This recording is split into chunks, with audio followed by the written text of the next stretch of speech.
Hello, how's it going everyone?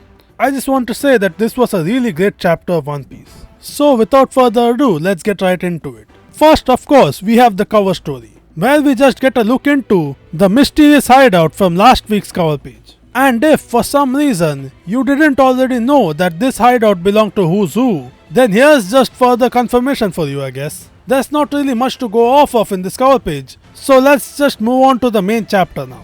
The very first bit of info that we get in this chapter is that apparently it's been 14 years since King Harald's death, and also that him and Loki had a fierce fight which eventually led to Loki winning and killing Harald. I guess it's good to know that Loki was already strong enough to beat Harald along with 100 of the best warriors that Elbaf had to offer by himself. And that's before he even got his hands on the legendary devil fruit that has been passed down through the Elbaf royal line. Since it was mentioned that he only got his hands on the fruit by killing Harald, who I'm going to assume, based on this wording used in chapter 1130, actually had the powers of the legendary devil fruit in his possession, but he still lost to Loki, who had no devil fruit powers at the time. So Loki is most likely several times more powerful now than he was back then. We also found out through Road that apparently some of the warriors that Loki killed along with the king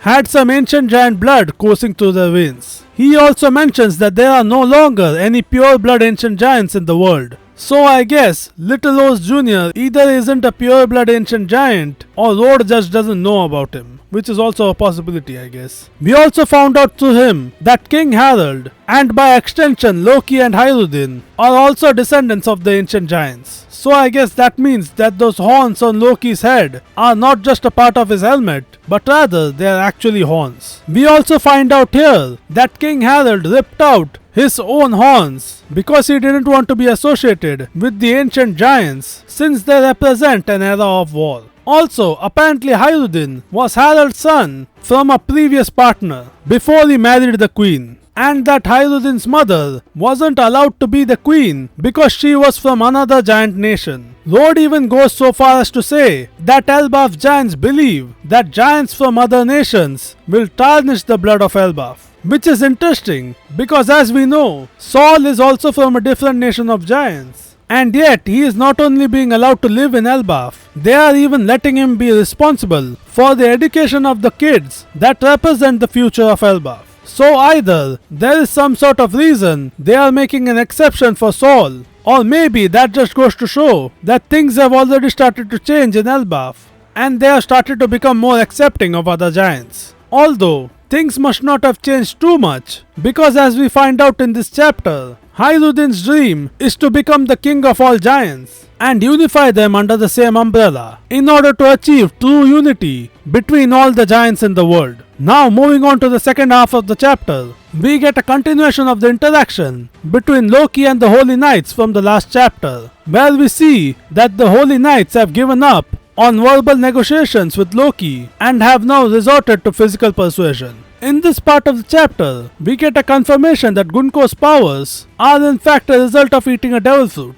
specifically the arrow fruit. And also in this chapter, we get a glimpse of what her devil fruit is capable of. It seems that she can use her powers to create an extension of her limbs, as well as to map out a specific course of action, and then automatically enact that course of action by riding on top of the arrows. We see that she uses her powers to beat up a tied up Loki, while constantly asking him if he has changed his mind about joining the Holy Knights. However, Loki keeps turning her down until eventually Shanks stops her. This is where we finally get a good look at this Shanks lookalike without his hood. And it is revealed that this person is in fact Figureland Shamrock, the son of the newest member of the Gorosei, Figureland Garling. Also, it should be noted that in Shamrock's intro box, it specifically states that he is a world noble, but in Gunko's intro box, there is no such mention. So that does confirm that being a celestial dragon is not a prerequisite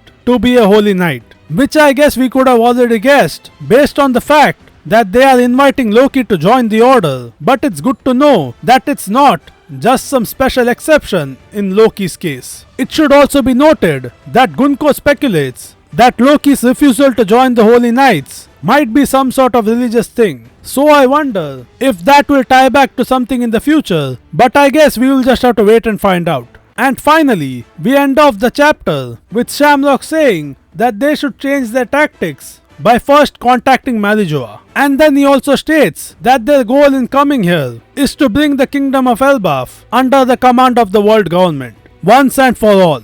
And that's how the chapter ends. All in all, this was a really great chapter of One Piece, where we got some really important information, such as what Hajrudin's dream is, the fact that the royal family of Elbaf carry the blood of the ancient giants, the fact that Loki was able to kill King Harald and 100 of the best warriors of Elbaf before he even got his hands on the legendary devil fruit. We also got a glimpse into what Gunko is capable of. And then finally, the biggest reveal of the chapter, of course, being the identity of the Shanks lookalike. That being Figureland Shamrock, the son of Figureland Garling, and also the commander of the Holy Knights. And with this, we can probably also assume that he was most likely the one that visited the Gorosei back during the Reverie arc. And that most likely, the pirate that he was talking about at the time was probably Shanks, since as we know, Roger found Shanks inside a treasure chest in God Valley. So most likely, Shanks and Shamrock are brothers, which a lot of people had already theorized. But what I am most curious about is whether or not Shanks is already aware of his lineage. I am now really looking forward to the next chapter, so I guess I will see you when that comes out. Make sure to like and subscribe. Bye bye.